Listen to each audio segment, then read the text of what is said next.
함께 기도하심으로 7월 9일 매일 주신 기도회를 시작하겠습니다. 사랑하는 주님, 비가 내리는 이 새벽에 어려운 길이지만 주님을 만나기 위해 나온 주님의 자녀들을 기억하여 주시옵소서. 이 시간 상황과 환경보다 주님의 말씀을 향한 목마름이 더 큰 것이 얼마나 큰 은혜인지 잊지 않게 하시고 우리 영혼이 살아 주님을 더 깊이 만나고 누리는 귀한 시간이 되기를 간절히 소망합니다. 주님께 나아갈 때 또 말씀을 들을 때 방해가 되는 수많은 상황과 감정들이 있습니다. 아직 정리되지 않은 세상의 소음을 다 줄이고 오직 하나님의 음성에만 귀 기울여 나아가는 주의 자녀들 되게 하여 주시옵소서. 내 생각과 경험, 나의 방법을 우선하는 고집스러움을 철저히 내려놓게 하시고 날마다 새로운 은혜를 허락하시는 주님의 주권 앞에 철저한 겸손과 정직함으로 나아가는 모든 예배자들 되게 하여 주시옵소서. 주님, 우리 각 사람에게 참 많은 기도의 제목이 있고 또 간절히 응답받고 이루어지길 소망하는 마음이 있는 것을 주님 가장 잘 아십니다. 그래서 때론 조급하기도 하고 내 방법과 계획대로 움직여 주시지 않는 하나님의 일하심에 실망하고 불평하기도 합니다. 어린아이처럼 서운함과 조급함에 불평과 원망을 쏟아놓기도 하지만 그래도 그 모든 감정을 쏟아놓고 결국 하나님을 신뢰하는 기도와 말씀의 자리로 인도하시는 하나님의 섭리를 고백할 수 있는 우리가 되게 하여 주시옵소서.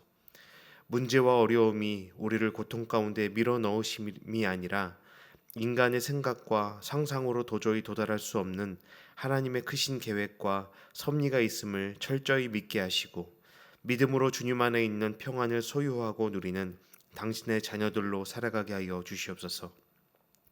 질병의 문제, 경제적 어려움, 직장과 생업의 문제, 자녀를 위해 기도하는 그 모든 간절함의 간구를 주님께서 이미 다 들으셨고 기억하시며 심장에 새겨 놓으셨음을 믿으며 주님께서 가장 완전한 때에 가장 선하신 방법으로 이루시고 역사하실 것을 믿고 찬양하며 살아가는 우리 모든 노프트 떡소의 가족들 되게 하여 주시옵소서. 귀한 주님의 자녀들, 귀한 성도님들 한 분 한 분의 삶에 귀 기울이면 어렵고 힘든 상황 속에서도 꿋꿋이 믿음 지키며 하나님의 자녀로 살아가고자 몸부림치는 그 아름답고 치열한 믿음의 싸움을 보게 됩니다. 주님이 우리 한 사람 한 사람을 바라보시는 그 따뜻한 시선을 느끼며 우리에게 주어진 오늘의 시간도 넉넉히 감당하며 살아가는 우리 모두가 되게 하여 주시옵소서. 주님, 오늘도 말씀 앞에 우리 마음과 귀를 열어 나아갑니다. 시편의 고백을 통해 슬픔을 기쁨으로 낙심을 찬양으로 변화시키실 주님을 만나는 귀한 시간이 되도록 이곳에 함께하여 주시고 또 영상으로 예배하는 그 모든 곳에 임재하여 주시옵소서. 감사드리며 우리 삶의 주인 되신 예수님의 이름으로 기도드립니다. 아멘. 오늘 함께 나눌 하나님의 말씀은 시편 9편 1절에서 20절까지의 말씀입니다. 시편 9편 1절에서 20절까지 말씀 저희 여러분이 한 절씩 교독하시고 20절 말씀은 함께 읽겠습니다.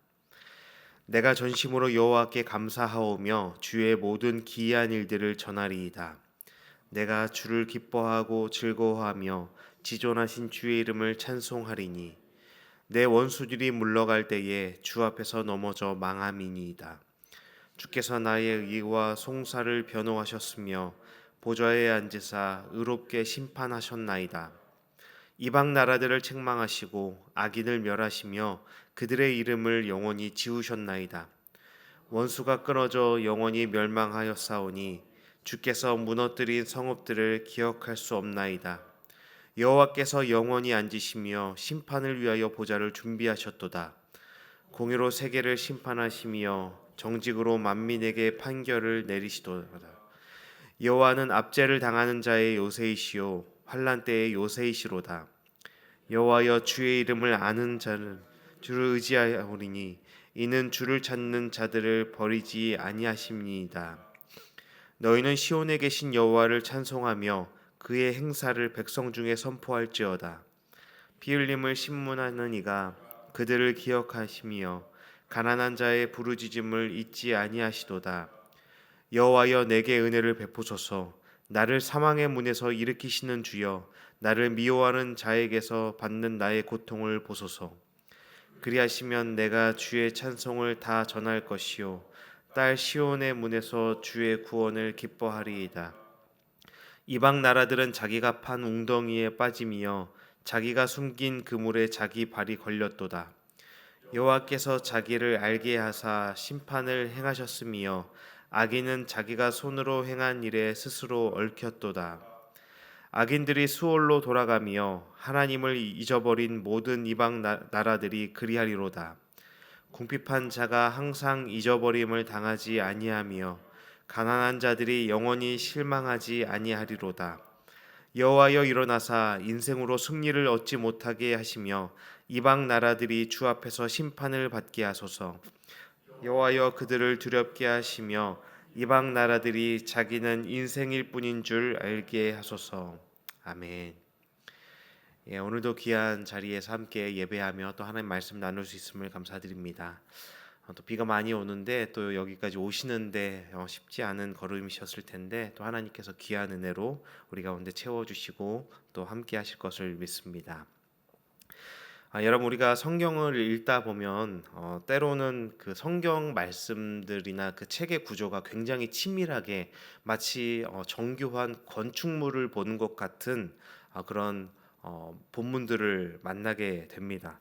이런 본문들을 읽다 보면 참 대단하다. 이 저자들이나 이 성경의 구조가 정말 대단하다라는 경외감을 느낄 때가 있습니다. 오늘 우리가 읽고 있는 이 시편 그리고 내일 읽은 이 9편과 10편의 말씀이 그런 말씀 중에 하나라고 생각합니다. 이 두 시편은 본래 그 헬라어 성경이나 헬라어 70인용이나 라틴어로 기록된 불가타 성경 번역본에서는 하나의 시편으로 이렇게 묶여 있습니다. 그 구조를 자세히 보면은 매우 놀라운 사실을 발견하게 되는데 이 두 시편은 히브리어 알파벳 그 알렙부터 타부까지 22자의 이 알파벳을 한 절씩 순서대로 사용하여서 그 문단의 첫머리를 시작하는 알파벳 이합체시로 구성되어 있습니다. 좀 어려운 말인데 쉽게 이해하자면 우리가 쉽게 삼행시, 사행시를 하는 것처럼 22행시라고 생각하시면 되겠습니다. 가나다라 순으로 이 시편이 히브리어 이 가나다라 순으로 한 절씩 한 절씩 시작하고 있는 것이죠. 그런데 이 시인이 자신의 문학적인 그 능력, 문학성을 자랑하기 위해서 이런 시편을 기록한 것은 아닐 겁니다. 이렇게 정교하게 글자를 맞추어서 시를 기록하고 이 노래를 만들어서 불렀던 것은 문학적인 기교를 뽐내기 위함이 아니었지요. 고난과 핍박이라는 거센 폭풍우 같은 그 상황 속에서 우리의 영혼이 길을 잃지 않도록 또 이 시편을 읽고 노래를 부르는 그 백성들이 하나님의 백성들이 이 말씀을 기억하고 낭송하면서 삶의 무기로 삼게 하기 위함이었습니다. 연상법인 것이죠. 가나다라 순으로 기억되는 이 시편을 통해서 어려운 상황, 폭풍우 같은 상황 속에서 우리가 이 시편의 내용들을 연상하여서 기억하여서 그 고난과 어려움들을 이겨내게 하기 위한 연상법으로 이 시편을 이렇게 치밀하게 기록하고 있는 것입니다. 고통의 순간에도 하나님의 약속을 가나다라 순서로처럼 영혼의 뼈대에 깊이 새겨 넣으려는 치열한 영적 몸부림이었다라는 것입니다. 특히 이 시편의 표지어를 보면 물라벤에 맞추어 부른 노래라고 기록되어 있죠. 그리고 시편의 이 9편의 그 표지어가 있는데 시편 앞에는 표지어가 생략되어 있죠. 하나의 시편이라는 내용이고 또 9편의 마지막에는 셀라라고 쉼표가 찍혀 있는데 이 셀라는 노래의 중간에 들어가는 그 표기입니다. 그래서 9편과 10편이 하나의 노래인 것이죠. 그리고 이 물라벤이라는 이 시편의 표제어 제목은 아들의 죽음에 맞추어 부르는 노래라는 애가의 그 형식을 띤 제목입니다. 비통한 의미를 품고 있죠. 자식을 잃은 것과 같은 인생의 가장 깊은 심연 속에서 이 시인은 절망에 잠식당하지 않고 어떻게 하나님을 향한 거룩한 찬양을 엮어내고 있는지를 이 구편과 시편을 통해서 우리에게 보여주고 있습니다. 그래서 오늘과 내일의 이 말씀을 통해서 정말 그 깊은 아들을 잃은 것 같은, 자녀를 잃은 것 같은 그 심연의 고통과 어려운 상황 속에서도, 그 가운데서도 우리가 어떻게 영적 길을 잃지 않고 함께 계속해서 찬양하고 고백하며 나아갈 수 있는지, 그 영적 원리를 나누려고 합니다. 먼저 이 시편의 첫 글자는 내가 전심으로 여호와께 감사하오며라는 찬양으로 시작하고 있습니다. 여러분, 인생이 형통할 때 찬양하는 건 누구나 할 수 있습니다. 그런데 캄캄한 절망 속에서 계속해서 내가 주를 기뻐하고 찬송하겠습니다라는 고백은 전혀 차원이 다른 문제인 것이죠. 여기서의 찬양이라는 것이 내 감정의 산물로 고백되는 것이 아님을 우리는 알 수 있습니다. 내 감정이 동의하여서, 내 감정이 가능해져서 부르는 것이 찬양이 아니라는 것입니다. 세상의 절망이 내 영혼을 삼키지 못하도록, 잠식하지 못하도록 막아내는 영적 저항과 방어선이 바로 찬양이라는 것을 시인은 먼저 선언하고 있습니다. 위대한 영성가인 유진 피터슨이라는 분이 자신의 책인 하나님께 응답하는 기도라는 이 책에서 이렇게 시편에 대해서 말하고 있습니다. 시편은 우리가 처한 상황을 묘사하는 데 그치지 않고 그 상황 속에서 하나님이 일하시도록 우리의 언어를 벼려낸다라고 말하였습니다. 벼려낸다.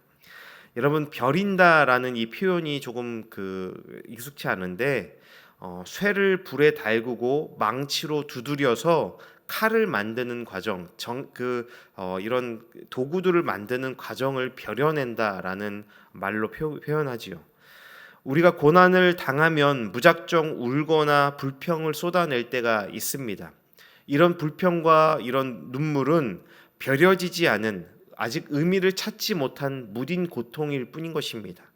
하지만 우리가 시편을 통해서 또 찬양을 통해서 우리의 날 것 그대로인 분노와 의심과 절망을 하나님의 말씀이라는 불에 달구고 기도의 망치로 두드리게 하는 것이 시편이고 찬양이라는 것입니다.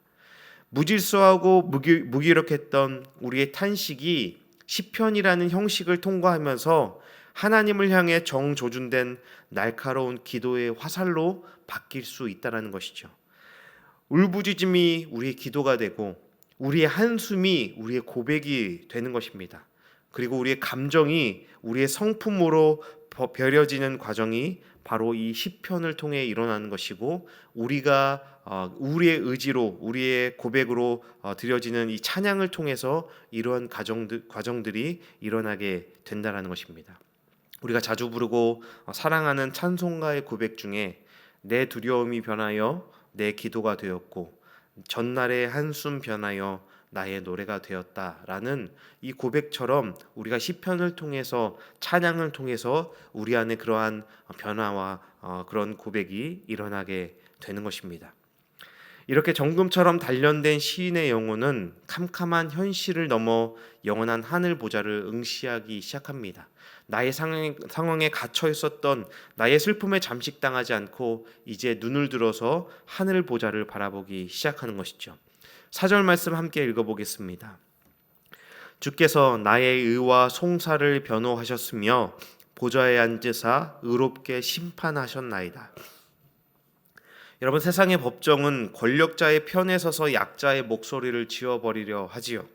하지만 시인은 기도를 통해 내 삶의 억울함을 살피시고 바라보시는 우주의 참된 재판장이 누구이신지를 바라보고 있는 것입니다. 하늘 보좌에 앉으신 그분은 캄캄한 밤을 지새우는 억울한 자에게 반드시 승소 판결을 내려주신다는 것입니다.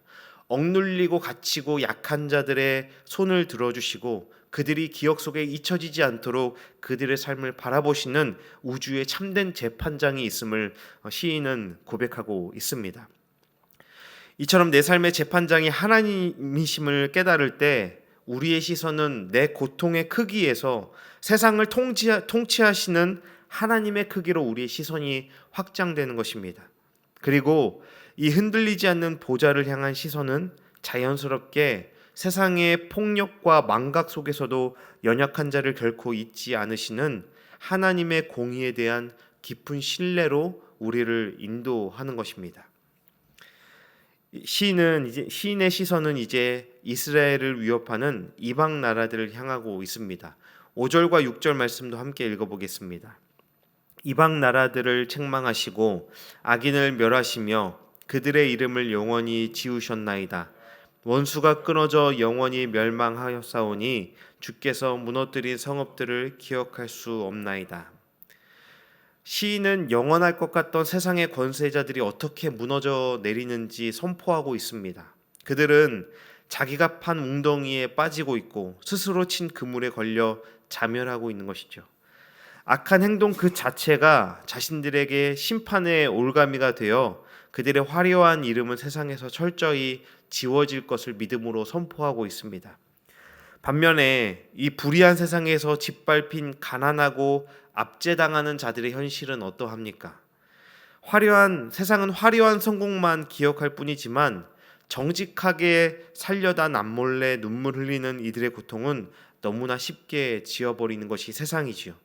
때로는 내 인생이 세상의 뒤편으로 밀려나 아무도 내 수고를 알아봐주지 않는 것 같은 막막함이, 그런 서운함이 우리 마음 가운데 들기도 합니다. 세상의 눈에 우리는 철저히 잊힌 자들 같지요.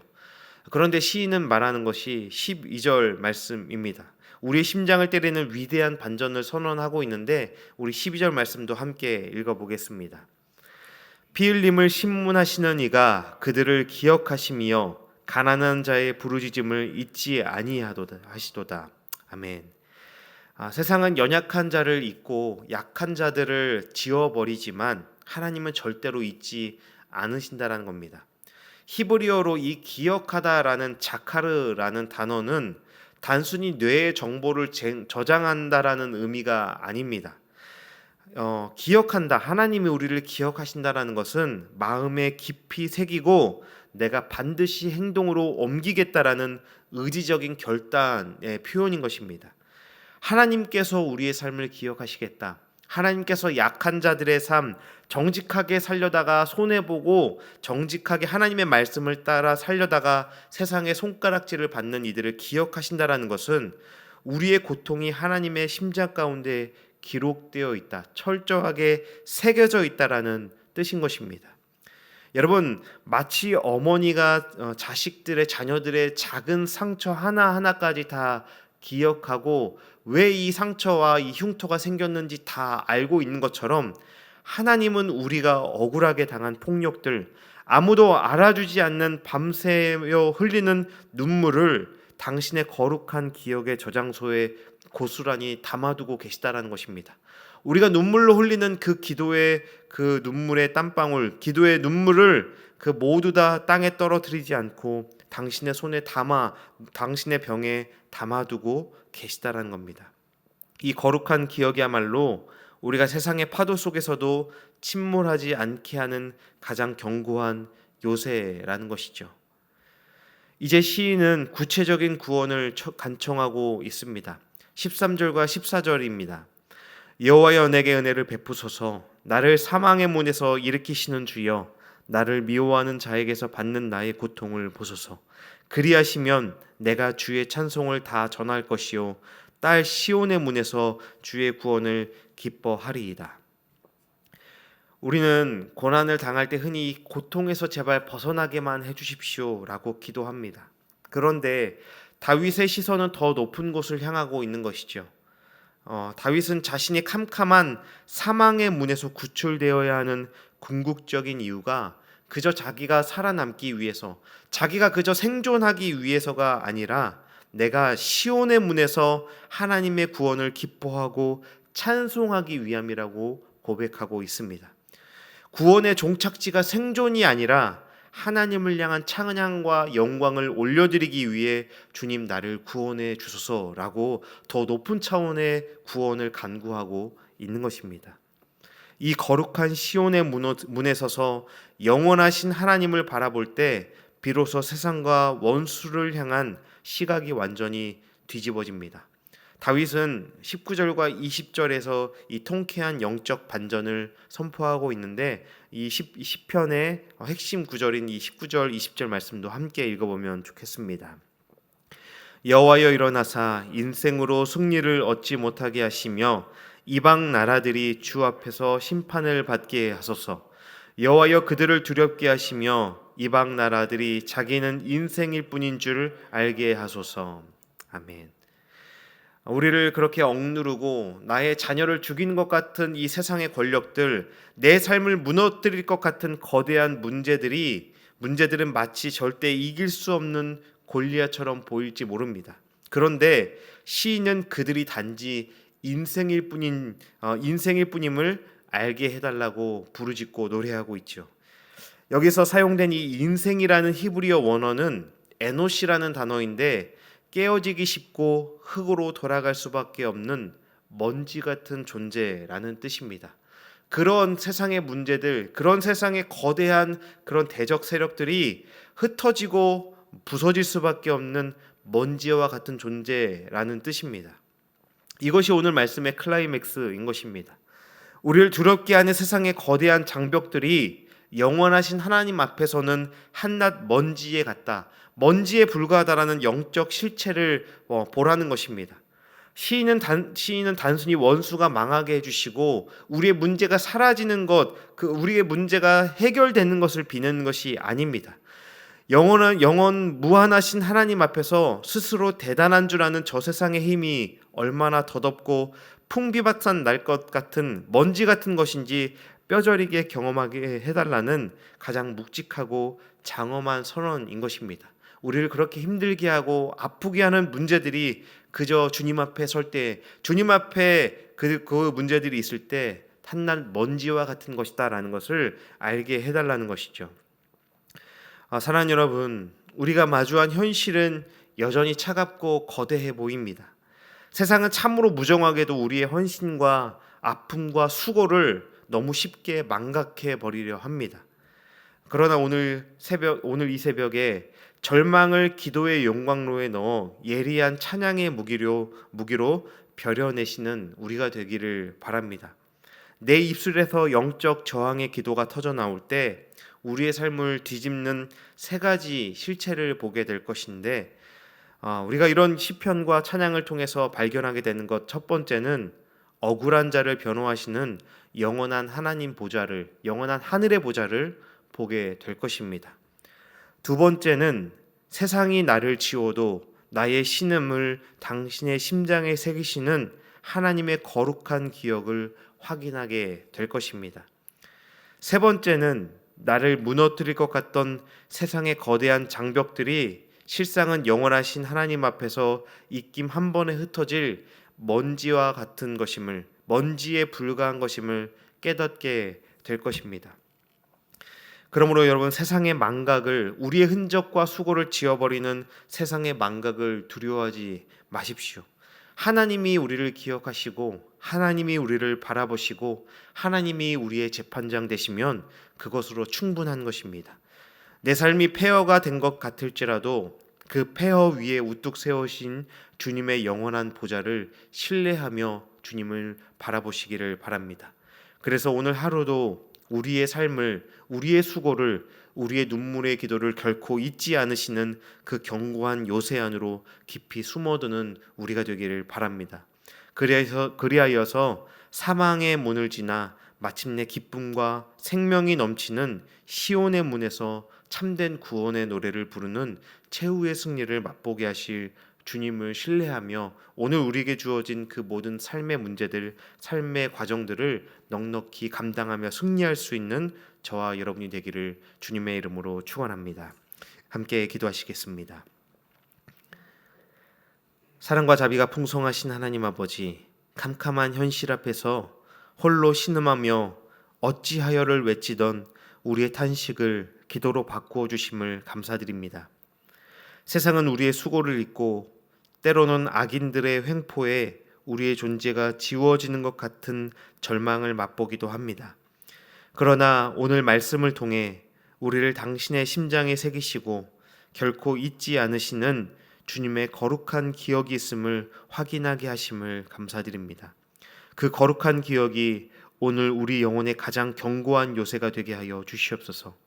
주님, 내 힘으로 원수를 갚으려 하거나 억울함의 늪에 함몰되지 않게 하옵소서. 사막의 문턱을 지나게 하실지라도 마침내 우리를 구원과 찬양의 시온의 문으로 인도하실 주님만을 신뢰하며 바라봅니다. 오늘 하루 세상의 헛된 유혹에 흔들리지 않고 우리의 연약함을 아시는 주님의 날개 아래 숨어 살아가게 하여 주시옵소서. 우리를 잊지 않으시는 주님의 그 신실하신 기억 속에 거하며 담대하게 믿음의 길을 걷는 거룩한 백성들 되게 하여 주시옵소서. 우리의 영원한 요새요 기쁨이 되시는 우리 주 예수 그리스도의 이름으로 기도드립니다. 아멘. 이 시간 우리를 기억하시는 주님 앞에 우리의 모든 기도의 제목들을 간구하며 우리 주 앞에 함께 나가시겠습니다.